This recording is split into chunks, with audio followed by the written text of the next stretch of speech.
Welcome to the Bitcoin Podcast. This show is intended for information purposes only, but we're not experts. We're just two guys within the Bitcoin community. Bitcoin is an experiment in the separation of money and state. You'll be surprised how many will support that. And adoption is the only thing that matters.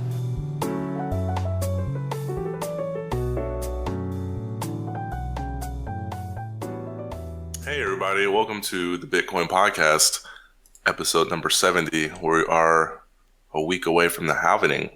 Yo. I'm your first host, Cello. And I'm host number 2, D. Yo. Host number 3, Corey. Yo. Yo. You doing that? That's our new thing that we do. How's it going, guys? Yeah. Good. It's going pretty good, man. It's going really good. Just sitting here a week away from this moon rocket launch, which I hope is not as anticlimactic as the Litecoin happening, because I felt like, it was just... Remember when we went to go see that first awful Hulk movie?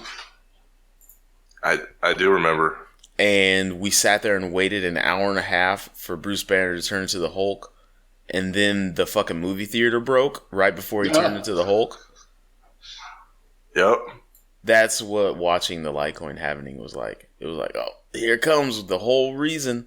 The whole reason I'm here to see this movie is to see the Incredible Hulk transformation. Yes. And then nothing happens. And you're like, what? That was stupid. So I hope it's not like the Litecoin happening. But I also don't want it to get like too bananas. But I'm really excited, man. We're going down. It's not like I should be too excited because I'm not a miner or anything. Mm-hmm. But I'm excited to see what this kind of predictability of supply. I don't know the big fancy words I'm trying to put together, but we now know, that how many Bitcoin are going to be entering the circulation, and it's interesting to see what this is going to do to the price and the economics of things. So, well, let's plug our sponsor and talk about it a little bit. Cool. So this episode, just like all the other episodes, were brought to you by escrowmybits.com. Mm-hmm. Let me tell you a little bit about them. Okay. It's fast and super easy, and it only takes 3 steps. 3? All you have to do is register and deposit that Bitcoin, and then the seller will ship the item. The buyer will check the goods, and then that is when the funds get released. And they also offer Bitcoin escrow with a locked exchange rate. They charge a small flat escrow fee of 1% on all transactions, and they even offer you the ability to split the fee with the other party. Escrow My Bits was created to solve all the problems wrong with the type of escrow services currently around. And we want you to use them. So start the escrow process, go to their website, and make sure you sign up for their newsletter. Stay up to date on all that shit with Escrow My Bits. Escrow your bits with escrow. Escrow my bit. Escrow your shit. You need to get better. There you go. Escrow. Oh, yeah. What did you say? Also, go ahead. No, you go ahead. What's up? You never explained what escrow is. And that's true. It's really simple. It's somebody make sure the transaction goes through. So kind of like the money is hovering in place, and then a third party checks and they're like, yes, that transaction is valid. Kind of like a notary. I mean, they just watch the transaction. Like, hey, D, Brooke Burke was never on the cover of Playboy. And you're like, yeah, she was. Then we take our money and we give it to Corey, and when we hand the money to Corey, and then when the bet is decided, then he gives the money. Yep. And she was, and you still owe me money, but we're going to let that ride. Did y'all actually bet on that? A long time ago. We were little kids, and... It doesn't matter. If that's a bet, you need to pay up. We did bet. We bet $50, and we were kids, and I said... Dude, that's a lot of money back then. Hell yeah, That's what man. I'm saying. That's why I'm not paying them. That shit's a lot of money now. Dude, I was confident. Right. I was Good to know. Don't get in bets with Marcello. He just won't pay you. Yeah. This was literally, what, 4th grade? It was like middle school. It was at least 6th grade. It was at least 6th grade. Because I remember, like, hardcore. I was a hardcore Brooke Burke fan for for the people out there, there was a thing called Wild On. It came on the E channel where Brooke Burke's fine ass would just host you and take you around different party spots of the world. And I was probably up too late, but man, she was fly. And so I heard when she was on Playboy, I saw the Playboy, and then Cello was like, Brooke Burke's never been in Playboy. And I was like, hell yeah, she has. I bet you $50. And long story short, I've never been paid. So. Well, I mean, admittedly, my Playboy knowledge at 11 wasn't as strong. Up your game, bro. Why are you making bets when you have terrible Playboy knowledge? Exactly. Why did I make that bet? Anyway. Well, that's your fault. You need to pay up. Well, we can escrow that. Yeah. Another great way to donate is, hey, D, actually, why don't you take this one because you're pretty good at plugging purse at the end of the show. Tell them a little bit about how that works. All right. It's actually really easy. So we have a banner on our webpage, on the landing page or the home page for you old head out there. And it's got the purse sticker on there. It says save 15%. If you click on that and then begin to do your shopping through purse as you would normally do, a little bit of that is going to get kicked back to us. It's an affiliate program. Okay, so there's no cost to you. You just shop. You do what you do. But at the end of the day, we get a little kickback. And that helps us with the show. Like it helps us get new stuff. We want new stuff. We want, like, basically it's like this: money equals time. The more money we have, the more time we have to put towards, giving you guys a great show. So if you want to help us out, you could do all your shopping purse.io, but go through our banner on our webpage. I know it's an extra step. Like you're like, I just want to shop. I could just go to purse, but no.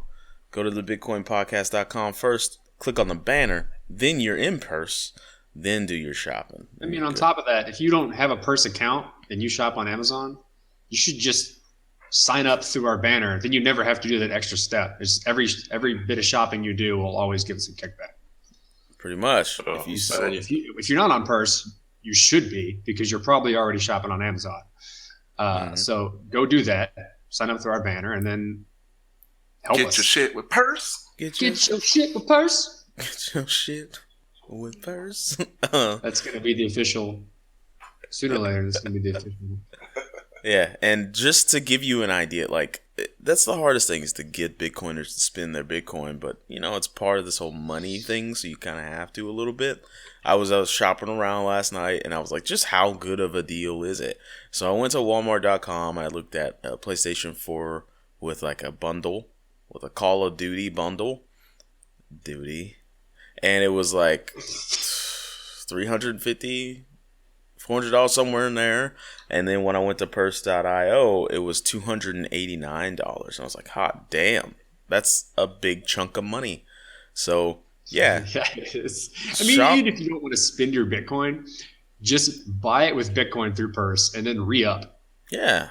That way you're just saving money. I mean, if you're buying anything, if you spend a lot of money on Amazon, you're saving a ton of money by using their services. Mm-hmm. And we know the demographic. Most of you motherfuckers have money. We know you guys, all computer programming, making the stacks. Shop on purse. All right, let's talk about Bitcoin. All right, you brought up miners. Is it too late for newcomers to join a mining operation and invest in an ASIC miner? No, and yes. I wouldn't. I'm not gonna spend my money. Put your money, I think, and cross my fingers that I find a piece of a Bitcoin. You could probably mine Ethereum if you wanted to for now, but that's in and of itself a short-term thing to do, because at some point Ethereum will switch over to proof of stake. So if you like Ethereum, you could do that for a little while. Maybe you got another year and a half. Yeah, mining is always like a race. Like, I remember getting so pissed off when we started our mining op, Cello. And it was kind of like a mining op with you too, Corey. And then we ordered all those video cards and they didn't come. So we got in the game like 3 weeks after, and the difficulty went up. I was so pissed. Mm-hmm. That was Litecoin, by the way, audience. We mine Litecoin. Pretty badass rig. But now, if you want to mine Bitcoin, don't. Just don't. do yourself a favor. Get on if you want to earn Bitcoin, you want to have some. You can get paid in Bitcoin through Bitwage. Go to Bitwage and set that up. Great company. And you could just get paid in Bitcoin if you want to, or go grab a Coinbase account, or go to whatever random exchange. There's don't go to a random one. Go to like Kraken or Bitfinex or what's the other big guy? Bitfinex, Kraken, Bitstamp, Polo. Get yourself some Bitcoin through an exchange. If you're not comfortable with an exchange, just do Coinbase or Circle. Circle's a great app. Yeah, but to answer your question, Cello, if you're thinking about mining right now and you don't have millions of dollars sitting around and cheap electricity and somewhere to store all this stuff and people to maintain it, it's just going to be a hard go. It's just going to be a hard go for you. Sounds like a no. Yeah. But, from a few headlines I read, whatchamacall, Mr. McAfee, Mr. Worst Antivirus Software ever, he's thinking about launching up a mining rig, a mining operation, and then another huge mining operation is sparking up in Washington. 10 petahash is what I read. So, yeah. Not going to go into how many zeros that is, because there's that one dude out there who's making sure I know how many zeros go to all. That guy. Yeah. Is out there. 10. I'm just going to make him cringe real quick. A petahash is 10 to the 32nd power, guys. Oh, he's probably like, God damn it. No, it's not. It's not. But, so we got a huge mining op opening up in Washington. So finally, the Western Hemisphere is putting some mining ops back on the map, baby, and competing with old China. So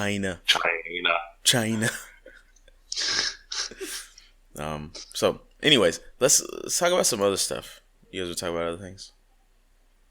What you got? Yeah, it's been a tough week for Ethereum, and the DAO drama is ongoing. Ethereum Core announced a wallet vulnerability a few days ago, and then I was telling Dimitri about this. Corey, there was a Japanese site that was promoting the DAO, and now if you go to their homepage, they updated it. You can go to TheDAO.jp and take a look at that, and that pretty much everything you need to know about the DAO right now. Yeah, it's not looking too good for old Ethereum right now. Corey, have you been tapped in? Not looking good. Like, do you know what the dealio is with Ethereum? It looks like right now the current thing that's happening is all of the different Ethereum clients, because there's like 4 or 5, I don't know exactly how many. It's like miner clients you can use, and based on the different languages that they're built with, they're all under development to implement a hard fork and create it's like a standardization of how the hard fork is going to work. So I guess a specification or spec. And until that's essentially completely done, and the source code that will replace the original DAO source code has yet to be written yet either. So once that happens, then we'll know a lot more. But essentially, everyone is implementing a lot of the preliminary hard fork codes to kind of prepare for this source code change, and discussion around that's happening. But not too much though. And then you have a lot of varying degrees of arguments, which are not incredibly emotional. They're quite rational arguments on why people feel they should or should not fork. I personally am on the fork side. You all know, if you've listened to the show, that we have DAO tokens, so that definitely plays a role in our I guess decision. I got a gaggle of them. Overall, it's not too much of a role in our decision, I don't think. No, not really, because we don't have that many. I mean, we have. I think I have a good amount for myself. What I consider percentage-wise of your total investment, it's not a huge chunk of what we invest in cryptocurrencies. It's more along the lines of like enough to play around with and to see how if it would have been a good investment, and it would have given us a little bit of money, but not like, oh shit, we're money now. Yeah, I don't think I think Bitcoin would have to go to the moon for me to be like, oh shit, I'm a money buckets man. Like even if it just goes up like to $1,000, I'll be great. I'll be set, but nothing ridiculous. We're not getting rich. Let's put it that way. Like, definitely not getting Bitcoin are not going to make us rich. Definitely not. So, but nevertheless, talking about an opportunity for banks. I don't know if you guys read this or not, but Citibank, you guys know it's got the little CITI with the little red like art over the T. Yeah, those guys, big bank. They had an article that came through CoinDesk, and it said that they've claimed that Bitcoin is an opportunity for banks and not a threat, which is something that we know, obviously. But in a 56-page report, you can find quotes like, the power behind an open network like Bitcoin is the possibility of incorporating it with other technologies to bring about true innovation, such as applications that support the Internet of Things, ergo, machine-to-machine payments. So basically what, because I read a good amount of that report, but not all 56 pages, because fucking hell. But what I can gather from the report is that like the banking industry is totally content with the way they run things now, which is, that's basic. Like, if it ain't broken, don't fix it. And for right now, for them, it ain't broken when it comes to payments and things of that nature. But what it seems like they're leaning towards is Bitcoin is an opportunity for them to leech off of the unbanked and the underbanked. And I mean, that sounds shitty, but it is what it is. That's the way the world works. I mean, people make businesses to make money. Yep. If you're in the business of banking, then you'll make the money in any way you know how, which will be taking advantage of people who don't quite understand finance. Yeah, you pay a premium on your ignorance. And so it looks, I think if I could put my Nostradamus hat on and look into my crystal ball, it looks as if the banking industry could be seriously consider using Bitcoin, not just blockchain technologies, because that's bullshit. And we all know that's bullshit. I think anybody in Bitcoin knows they're playing around with blockchain until they finally figure out, like, oh, I have to learn Bitcoin in order to be on an open network that everyone can see. I don't think a lot of people like to think that. I think that at least Ethereum has gained quite a bit of ground in this scenario, and I've seen some things say like currently right now, Bitcoin is by far the best blockchain in terms of standing the test of time and having a network effect. Ethereum has shown quite a bit of promise, especially with the applications that could potentially be put forth in what's being currently built right now. But since that hasn't been done yet, but we saw $150 million go into a single application, and then it failed miserably because people don't know how to write these applications very well. But that's $150 million in like a week. Right? Ain't no chump change. It's a basketball contract. That's a lot of money, and especially in a cryptocurrency space, especially one that's considered relatively small. Now, that means that the other cryptocurrencies still have a chance in becoming the leading cryptocurrency because all of this is still young. And Bitcoin, relative to other traditional finances, is really small. So if traditional finances create something that's very, very close and then gets ridiculously massively adopted, it's going to overtake everything because there's so much more money in it. And so many people who don't understand this stuff will be using that. So it's still too early to see, but based on how everything works now, Bitcoin is the most secure, most stable, the biggest network effect. But who the fuck knows what's going to happen next year or this year or 5 years from now? Isn't this something that you always bring up that Andreas talks about, like the bargaining of the 5 phases of grief, which is he kind of uses to model Bitcoin disruption, and isn't like the banking industry, like the middleman, the rent sinking, etc. All the features that we can celebrate being axed from like future financial models. Like doesn't the energy cost of the main Bitcoin blockchain, isn't that going to be irrelevant when we have the Lightning Network, right? So are they talking to people who don't know what's going on here? Who's they? The banks? Citibank. Yeah, not to mention that even if what they're saying is true, it fails to consider like energy production and distribution. I think it's, kind of irrelevant. Like they've been promising, internet is the opportunity for banks, not a threat. Let's build something with it, and history will repeat itself. Mm-hmm. Yeah, you see it just like that, like how first banks shunned the internet, and then they were like, "Oh, we kind of got to use it," and now they're using it, and now it's going to be the same. I mean, we've said this a lot, and there's a lot of reoccurring themes, a lot of reoccurring happenstance with Bitcoin and the onset of Bitcoin and the onset of the internet. But we'll see. Like Corey says, like there's no telling. But I mean, in my opinion, I would want these agencies to use the public Bitcoin blockchain because it's the best. And after these upgrades, it's going to be nasticus good. After the upgrades, we'll see how well it implements smart contracts.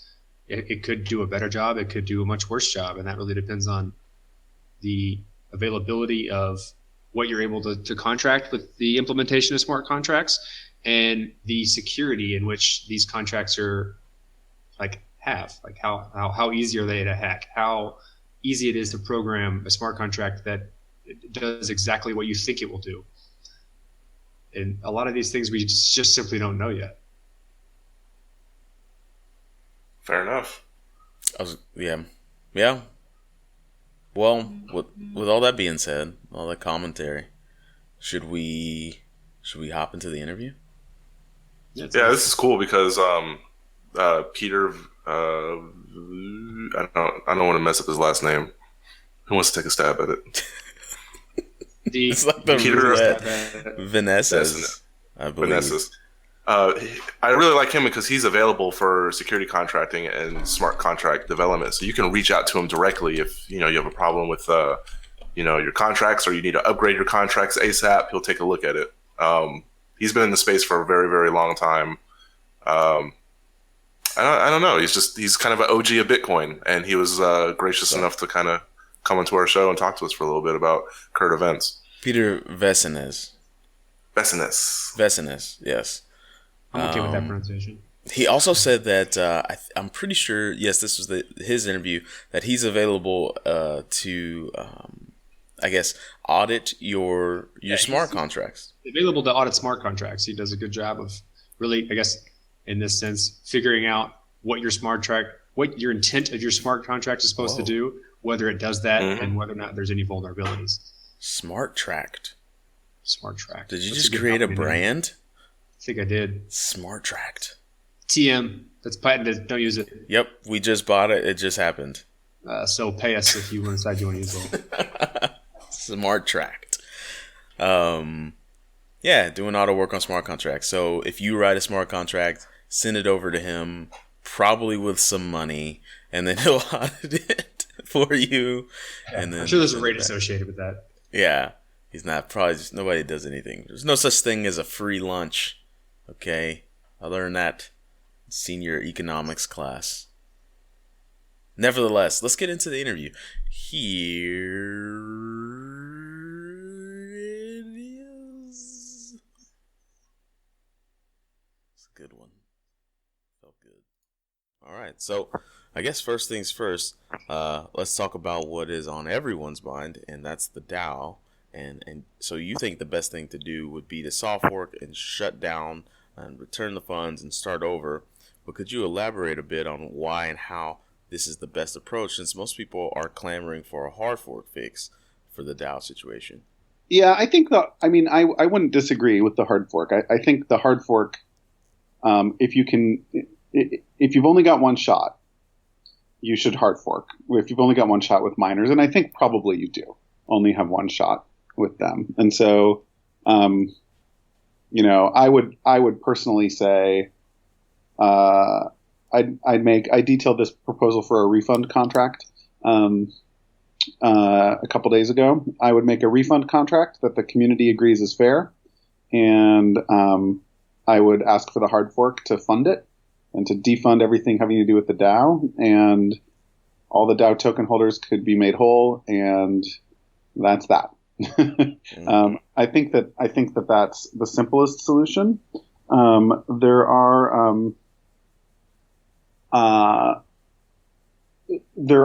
are attacks on the DAO attacker that have a shot at getting all the coins back, but they're very fussy. I mean, it's the kind of thing you shouldn't. If you're the DAO folks, if you're Left Terrace and Co., you shouldn't be ignoring the possibility of recovering these funds. But certainly a hard fork would be the easiest. So, soft fork. In some ways, a soft fork's like more socially problematic, I guess. I don't know. What do you think about that? I'd like to see all the token holders made whole in the best way possible. I was under the understanding that was a hard fork to just kind of go back in time and reset everything and then send out everyone's tokens. I thought that was the best option. And I thought soft forks were kind of risky because for what I understand from the Bitcoin world, a soft fork is just kind of like a software update, and whoever's running the old software can still be, a part of the network and participate. So you've got a lot of inconsistency and not a lot of consensus with a soft fork. And so, but I don't know the very particulars. Corey tends to be our DAO guy, and he can make it because he's in Brazil doing his thing. Magical. I mean, what's magical about a hard fork is you literally can just reach into the history and be like, this contract has no money. This contract has the money. And, it simplifies a lot of things. Isn't that dangerous, though? Because doesn't that kind of go directly against I saw the meme going around where it was like, do they hard fork and get all their money back and risk, damaging what Ethereum means as a immutable blockchain, or do they just let the DAO situation ride out and everybody loses their money, but Ethereum keeps its promise? I guess I don't know. I think the only people who think that. So here's my proposal on that. If you really believe, like gullible token buyers should not be somehow protected, then because instead the integrity of the chain is the most important thing. I think you're missing the point, which is like that these technologies are supposed to serve the needs of people, and that, like the rest of the world will not. The rest of the world will take away Ethereum is not safe if you don't somehow get people their money back. And it's to my mind, it's really just like hardcore principle libertarians who would argue we shouldn't do anything here. Mm-hmm. Now the who we is an interesting question. I have some thoughts about that, but like fundamentally that nobody should do something is, I think, just, it's not a very humanist perspective. It doesn't, like the humans that still to come that might interact with the Ethereum blockchain and make it really valuable are not as likely to come if they know that like everybody was like, great, let's just burn this down because, I like my code. And in fact, like you're not even changing anything, even a hard fork. You're not changing anything. Miners have always been able to choose about hard forks. It's part of the consensus mechanism.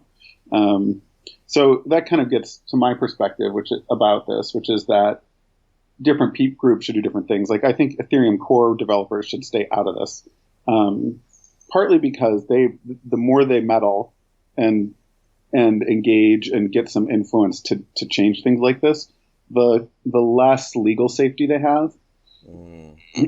And they should just be pushing out code, doing their thing, what have you. Miners are the ones like the reason that blockchains enjoy the sort of regulatory freedom that they do is because miners choose, and miners are distributed.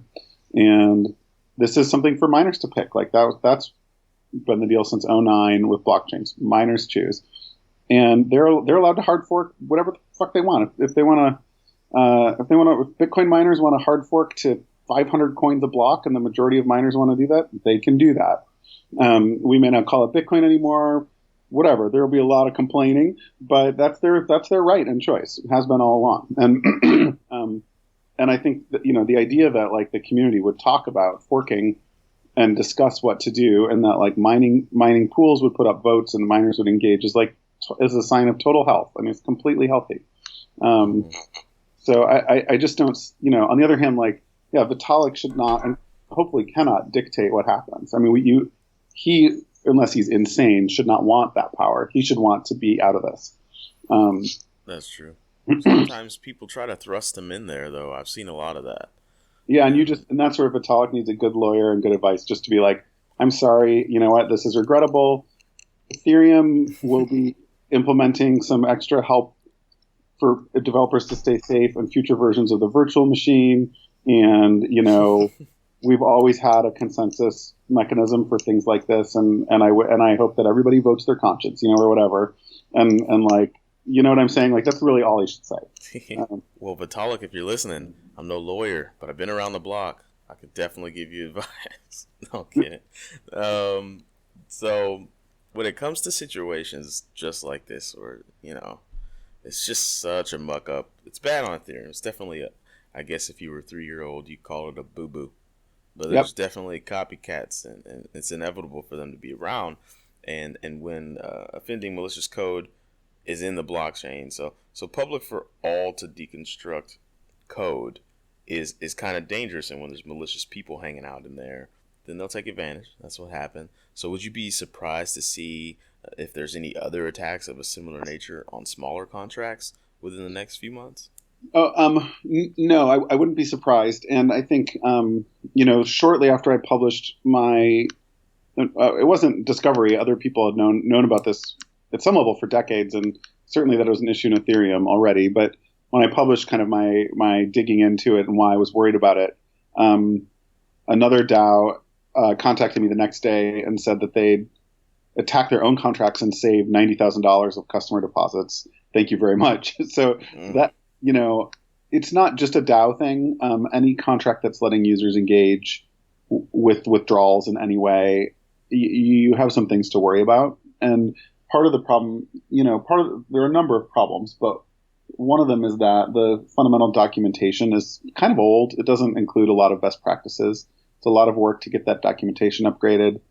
Developers that are learning are not learning, they need to learn to be much more defensive in terms of how they program. Mm-hmm. Most contracts don't have an upgrade mechanism. They don't have a pause mechanism. These are just basic things we want. And not always, like, if you want to publish a smart contract that runs your assassination market, it's got to run on its own or what have you. But like for the vast majority of legal and good uses, you need upgradability. You need the ability to like, push the big red button for a little bit in case bad things are happening. And I hope that all DAOs and other groups sort of take that to heart and kind of think through how they want to do that. Mm-hmm. So what could be a takeaway from this? I mean, this bug is a confluence of bad programming habits, isn't it? It is, but so the way I think, are you a coder? I'm not a coder. I'm a very beginning coder. Corey's a coder. Marcello codes a little bit too. I myself do all of the tutorials on Code Academy. That's what okay. So so no, that's fine. So there's a couple things. Like, one is when you're learning to code, you're really just copying, right? And that's okay. That's how you learn. And you kind of learn, you start to make some small modifications and see what happens, right? So one thing you want is, if for beginning coders who, let's just be honest, probably shouldn't be publishing smart contracts that deal with more than, $100. Mm-hmm. But for beginning coders, you want them to have kind of like a safe and sound framework to play with. And even if they don't understand why all this stuff that looks extraneous to them is in there, like over time, they'll leave it in because they're copying, and over time they'll come to understand some of the benefits. So that's one angle. I think at a higher level, and this is a problem for every smart contract. This is a problem for every smart contract group, or anyone putting out a proposal or thinking about it, is that you want the language to like make it easy for developers to do the right thing, if that makes sense. Mm-hmm. and hard or awkward for it to do the wrong thing. And when developers are used to a certain way of doing things by default, you want that to be the right thing. So let's drill it back to this bug. The bug is essentially that most, like if you ever send money to someone, it's possible that they will be able to call any other function in any other contract, including yours, before that send completes. That is like such a weird thing for a Bitcoiner to think about, because we don't do things that way. We don't have smart contracts. We just emit a signed statement that money's moved, fine. But so that's called so what that means is that your functions all need to be resistant to being called like 100 times by someone with a bad, nested by someone with a bad plan. And that's not something you learn when you're starting to program. Like, you don't learn to think about that. It's called reentrancy. And, I would propose the languages need to make, like, my proposal would be that by default, your function should not allow recursive calls. And you've got to sort of decorate them or say, yeah, I'm going to be called recursively. That's okay. So that would let developers plugging along, not thinking about this, be able to continue to, by and large, not think about it. And I think that, you need, along with documentation, you need that kind of help as well. Yeah, there just needs to be a little bit more of a fail-safe. Yeah. That's what I kind of like about, I guess, failures, you could call them, is that there are opportunities to learn and opportunities to grow. And this is definitely that kind of situation for Ethereum. And for sure. It seems to be being handled pretty well. So, but there's a different notion going around that, a proper hierarchy, based on reputation, can accomplish anything. And so why do you think that Satoshi made consensus so difficult? And, Bitcoin works because the rules are hard coded, almost impossible to change. We've seen that. Is that a problem going into the future of cryptocurrency? That things are so hard to change? Yeah, I mean, what do you mean by things? Like the consensus itself is so hard to attain, I guess. So I mean, I guess Bitcoin consensus is just about mining. So, well, let me restate a question and see if it's what you want to talk about. Are you asking, does Bitcoin have kind of the right pace of change and innovation, which is obviously much slower than Ethereum, or should it change? Is that your question? Pretty much. What I'm guessing, what I'm trying to say here is eventually Ethereum wants to move to proof of stake, and that's really kind of unproven in comparison to proof of work. Proof of work can do a lot more work, a lot more energy, and it's a lot more. I think right now it's a proven consensus system. I think we could definitely say that it's proven. Yeah, for sure.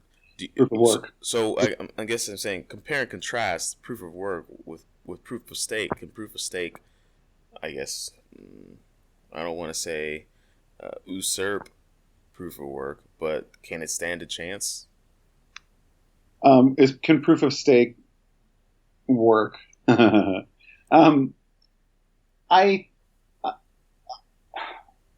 So if you could, okay, so here's what I think about this. Mining is not the best.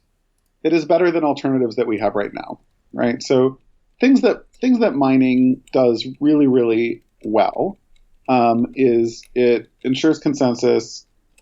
It has this really wonderful property where you can reason about the financial costs of an attack because you know about how much mining equipment costs.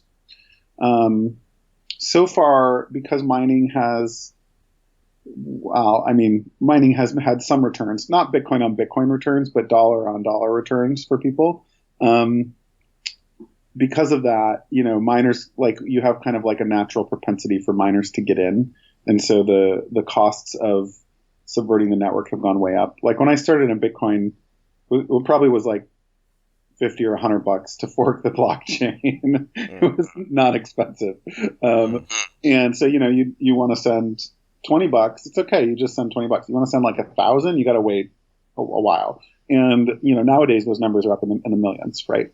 So and the reason for that is only that it would be very expensive to get more mining to attack. It wouldn't be worth it. So like I think that's a really often misunderstood part of proof of work, is that you have these economic arguments that are pretty strong. I mean, proof of stake. Okay, so what's bad about proof of work is it forces a race to very small geometry, very expensive silicon projects, and that tends to centralize control of mining. Anybody who's kind of like first at a new process node can do really well, and we saw that in Bitcoin from like CPU to GPU to 110 nanometer ASICs to 65, and then we did like the silicon industry, like in fast forward, where we went like 110 nanometer to 28 nanometer in like 13 months or something, and, and that's like 8 to 10 years of research and development, of billions of dollars of research and development in silicon, all like bloop. And now you've got like, I think, a 16 nanometer chip project that would cost, at least to get a single part out the door, probably cost $7 to $10 million these days. So that's just like money you're sinking into a big pit before you can start buying your mining equipment, right? So like when we talk about like, is it worth subverting the blockchain? You're thinking about all those numbers, and so that's good. What I was going to say is, obviously, like the centralization angle on mining is there. It's not as decentralized as we would like, or as I would like, at least, and it burns just a ton of energy, and that's not great. That's not green. So I think, to my mind, like proof of stake's so appealing if you could solve those things. But so far I haven't seen a proposal that gets you anywhere near. So I haven't seen a proof of stake proposal that is definitely leads to more decentralization than mining, which is not very decentralized these days. And I haven't seen one that has nearly the same economic bounding benefits. I have seen some proposals that claim you, like on a block by block basis, that people who stake on the consensus or on the block can't make more than they put into the block, but that's only about block rewards. So, like here's a simple attack I think proof of stake mechanisms should all be resilient to. You have an online casino, and the casino does not rely on a block hash to give you random numbers, but you can mine casino transactions in or out. Okay, does that make sense? Mm-hmm. Okay, so if your proof of stake mechanism can't protect bettors from someone who staked a lot going and betting at a casino and then double spending if they don't like the results from the casino, then I don't think it's very good. I think we generally can reason about that with proof of work right now. So anyway, it's kind of a long answer. It's one of my. I've been trying to spend more time on proof of stake because I think if it could work, it would be great. But I'm not convinced right now. I'm not convinced.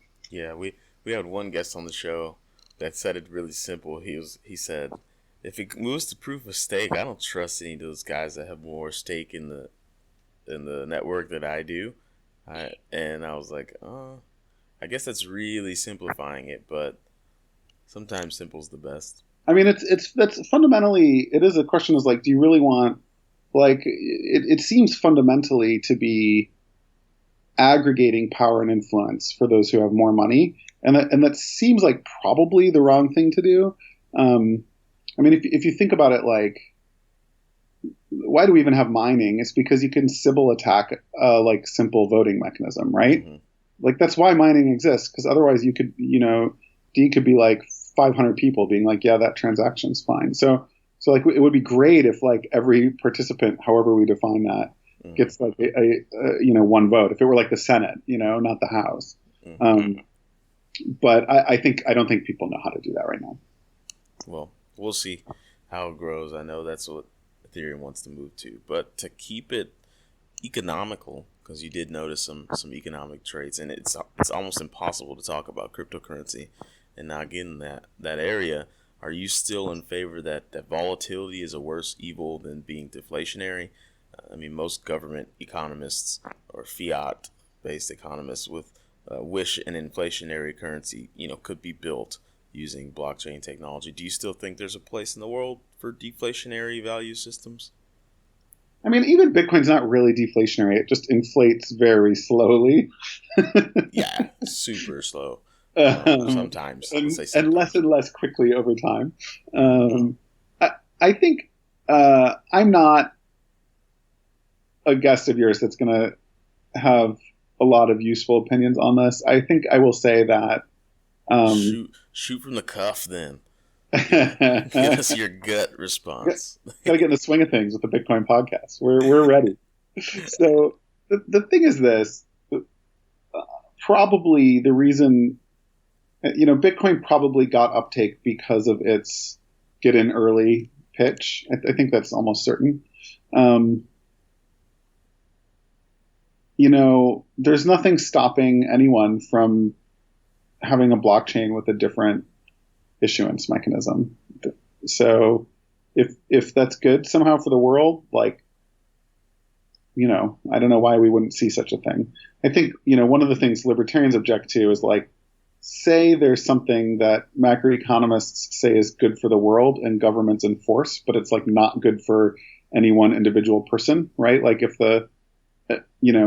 libertarians hate that. And,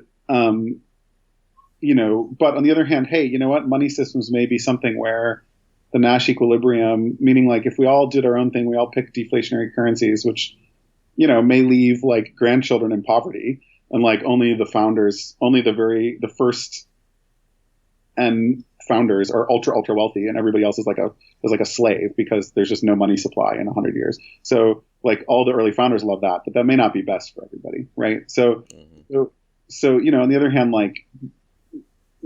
once all these early founders get in and have their money, they work really, really hard to maintain that situation. I will say one thing that to me is troubling about Bitcoin is there have almost never been investments in Bitcoin. There have almost never been in industry investments that paid better than holding coins. And if you were thinking about constructing an ecosystem that was going to innovate a lot, that is not a property you want. You would, and actually in the US has a history about this too, around gold, getting off gold. Rockefeller, all these early guys held a lot of gold. And what's great if you're rich about holding gold in that era is if there's no good gold itself had some return because it had similar dynamics, population growth is going up more than gold supply. So, you could just sit on your money and do nothing. And, you really had to see something really juicy to get out of gold and go do it. And Bitcoin has exactly that dynamic. And large investors hated getting moved off that, hated it. They because it's so comfortable. It's so comfortable and easy. But on the other hand, can we really say it's not better for all that money to go out into investments and growth and jobs and stuff? I don't know. I think that's kind of a stretch. So anyway, but we have what we have, and it's not bad, but it may not be optimal. I think there's room for both, in my opinion. I think Bitcoin exists in the world just like gold exists now. Not a lot of people take gold, though. That's for sure. Yeah. Oh, yeah. Exactly. I've never been into a Beyond or a British Petroleum gas station, and I was like, "Hey, do you take any gold?" You take gold. I've got. You could go to Porkfest. They take gold at Porkfest. They take everything at Porkfest except maybe dollars. I mean, they'll take them, but they don't want them.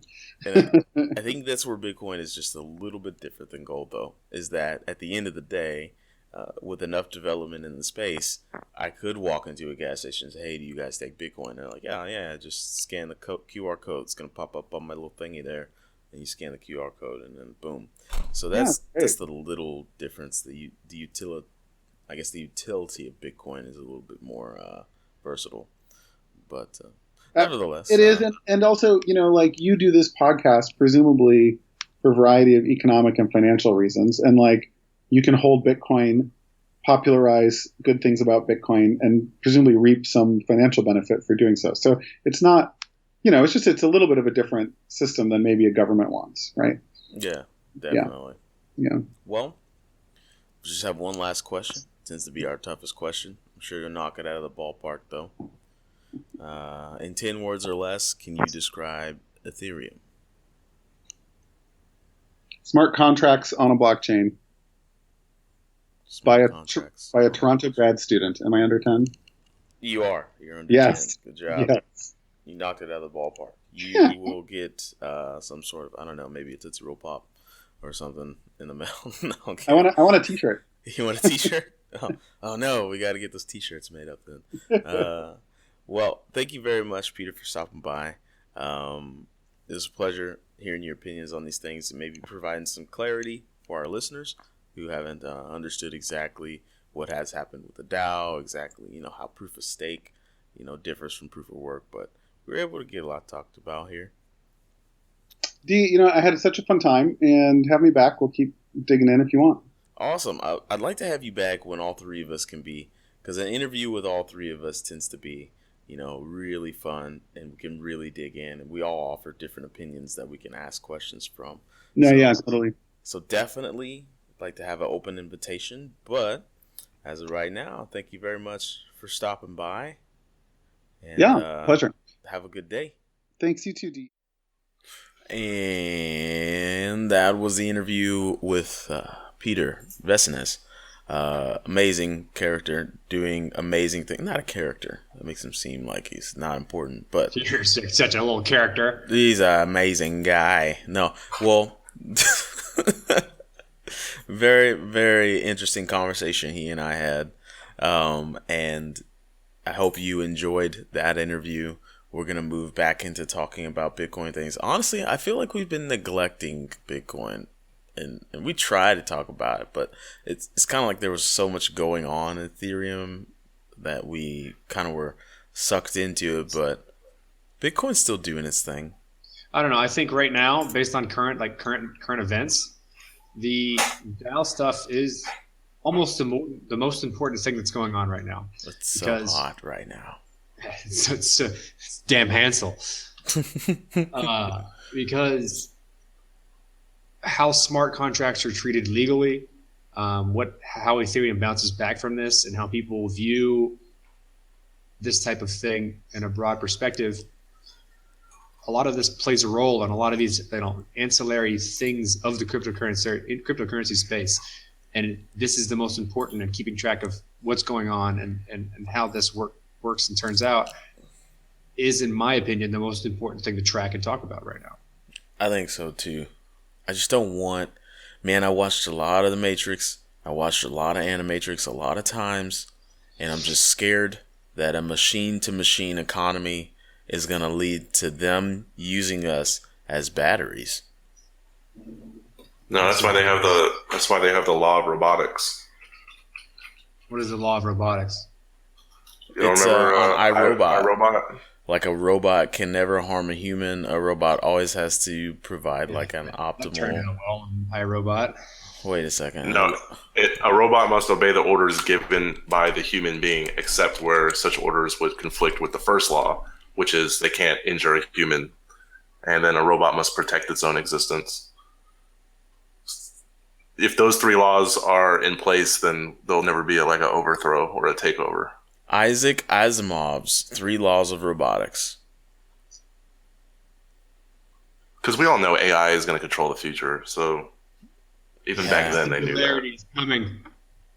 The singularity, where we have an option: eradicate all robots or become one with the robots. Is that what you're talking about?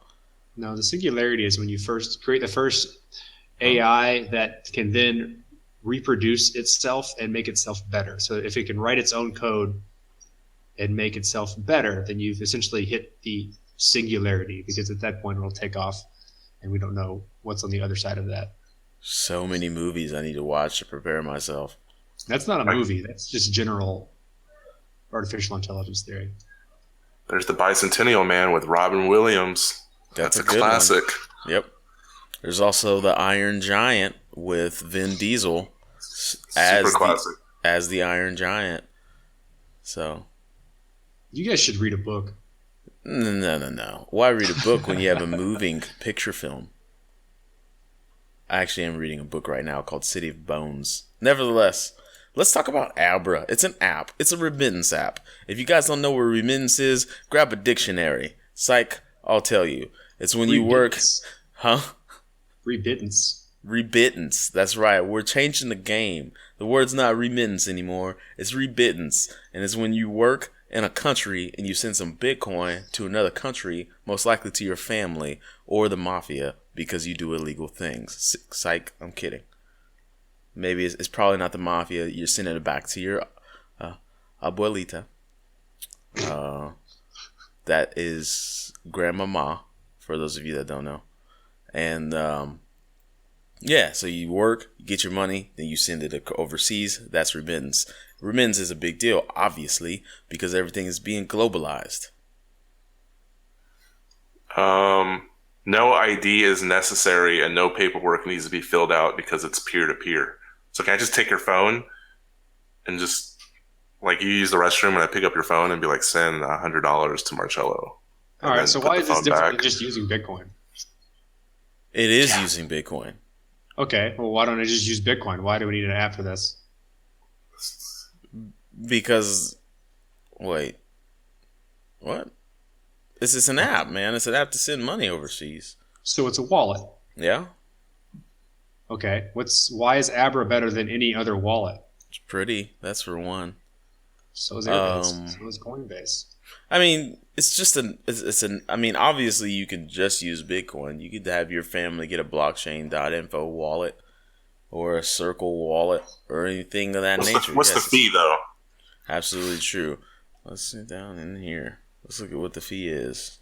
I don't know. I have to go to their website. That's going to determine a lot if people use it.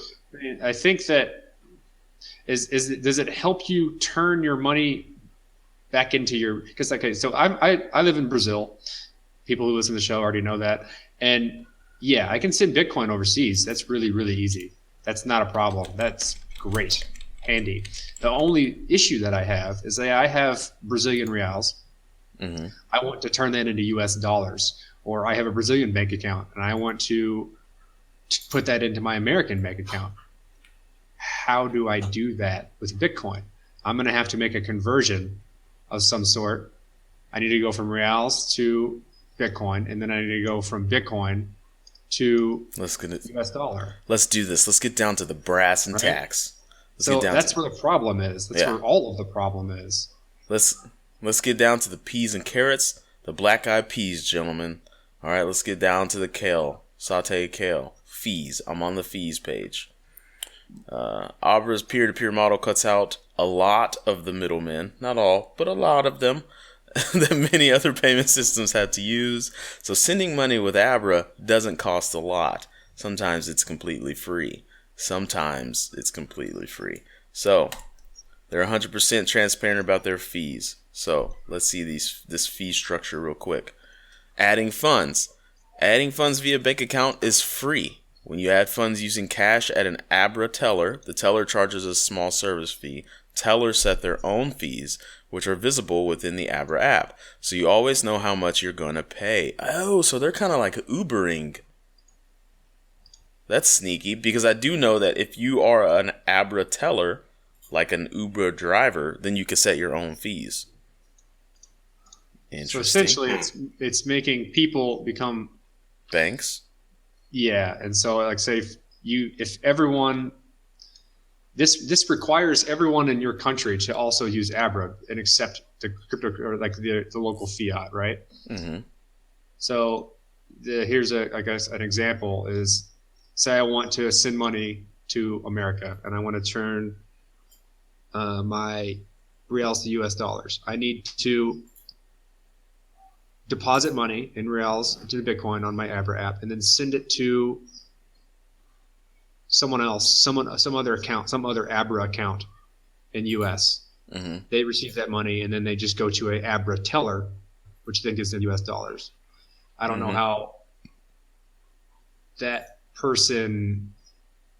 That's going to have to be a competitive fee between the tellers, though.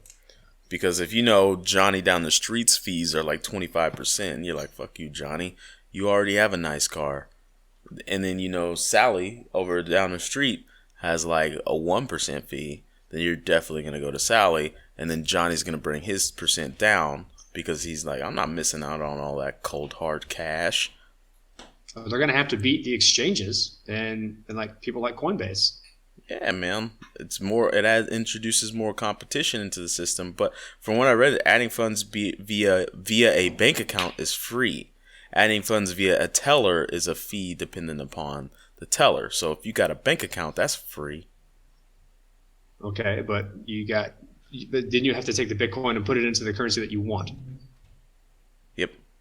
And that's costs. not free. That's not never free. going to be free. That's the teller. Or you could just tell the store to take Bitcoin and say, stop fucking around. At some point, you won't need to do this. But there's more fees. You're just going to use Bitcoin. Should we go? Let's go into the other fees. Okay. That's adding funds. Here's sending.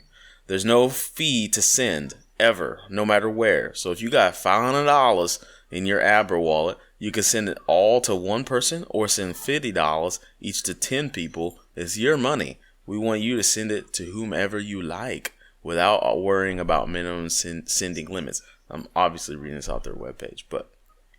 And then we have foreign exchange. When you send money from one currency to another, we'll set the foreign exchange rate. Our rates are the best in the boo. Sorry, Abra. Our rates are the best in the business and are clearly visible to you before you send money. So everybody else does that too. Okay. Well, if they want to be a sponsor of the show, they will be the best in the business. We'll tell people that every week. Every single week. So we will sell out our souls immediately. Withdrawing funds. Abra doesn't charge anything to withdraw funds to a bank account. When you withdraw funds in cash at an Abra teller, the teller charges a small service fee. They set their own fees. Okay, so it is a like little twist. I guess they're trying to Uber things a little bit by letting individuals be tellers and kind of like banks, but that's gonna have to go really smoothly if they want that to play out well, I think. And this foreign exchange rate here, our rates are the best in the biz. Wink, wink. Anyways, moving on. So Abra opened up in the U.S. and that was a big deal. That was a long Abra. Yeah, that was section. A long plug for Abra. But should we? I don't know if there's time in this episode, but we should dive into the upgrades that are on the docket for Bitcoin: the segregated witness and the block size increase and Lightning Network. Let's dive into that at a different time because I'm not up to date on it. Yeah. So we're going to dive into that at a different time, but I guess to give you guys the bullet notes, a block size increase is obvious. They take the block size and they increase it, more transactions can fit in. Segregated witness cleans up how those transactions are propagated throughout the network, so then more transactions can fit in. And I'm using like very layman terms. And then the Lightning Network is like, how can I layman this out? How can we layman out the Lightning Network, Corey? Lightning Network allows you to start with, it essentially turns Bitcoin, it adds another layer on top of Bitcoin that makes Bitcoin a proof of stake instead of a proof of work. And because you're doing it, this allows you to drastically increase the number of transactions that you can do in a given second. So currently you can do 7 transactions a second with Bitcoin on the entire network. This allows it to essentially theoretically scale to whatever you want. There's no limit. There's no upper bound, which is crazy to go from 7 transactions. That's what it's good old. My grandma told me some good things. If it doesn't pass the smell test, you got to give it more time. And to go from 7 transactions per second to infinity transactions per second is approaching infinity, is like, I don't know about that. I kind of want to wait. I mean, I'm excited if it's true and if everything works great and Bitcoin becomes this interplanetary transfer system where people on Mars are doing business with people on the Earth, and everything's great. but I don't know. That's all I'm saying. I don't know. But also the thing that it does, Corey, is you can actually suspend your own Bitcoin that you own, and you actually cut a little bit off. So it kind of makes Bitcoin owners middlemen in that That's essence. the proof of stake aspect of it. Yeah. So like if I suspend one of my Bitcoin and like, I don't know, 5 to 10,000 transactions go through it in that day, then I skim a little bit of those transactions off the top. Then I propagate that on down to the Bitcoin blockchain, and boom, everything's verified, and I made a little money off of my money. This is the concept of payment channels. So by essentially staking that you have one, it's almost like escrow in a sense. By putting a certain amount of money online and locking into a certain contract, you then allow people to pay other people through you. And so they'll give you a little bit of money because you have a payment channel open with someone else. If they don't have a direct channel, they'll just go through you. And in the process of going through you, you take a tiny fraction off the top of that. So you get paid for essentially putting your money and allowing people to go through you. This is a very general, high-level overview of what this is, but that's the general idea of how all this is. And so the more people who have money put up to allow others to go through them, they can essentially become network hubs of payment channels. So you can just go through this one person or two people or three people to get to the payment that you want to get to. And you don't need to go to the blockchain for this. So you're not actually really going to the blockchain, but if you are linked to if the payment hub is linked to the blockchain, then the security goes through it as well. I think it'd be cool if like different channels become like main channels with like sub channels. So if it were in the US, you could use like the north channel, the south channel, the northeast, northwest channel. The transactions. It's like a proven payment channel. That's what I imagine. That's what I envision in my brains. But nevertheless, Yeah, I don't know about that. No, you just think there's gonna be lots of little tiny ones. Well, tiny, not so much. There will be central hubs of people who have a ton of Bitcoin. There's a lot of big holders, and there's no reason they shouldn't. If they're just holding, there's no reason why they shouldn't become a payment channel. Yeah, true that. Okay, well, last thing to talk about, China is making Bitcoin turn to people's rights money, whatever the hell that means. I don't know what that means, but I think it means it's protected by the government if somebody steals your Bitcoin. We talked about it in the last episode, but it's looking more real now. So, all right, well, if we don't have anything else to talk about, do we have anything else to talk about? No. Nothing? Corey, you got no DAO? Wrap it up. You not been going balls deep in the DAO? No, I've been doing a lot of work.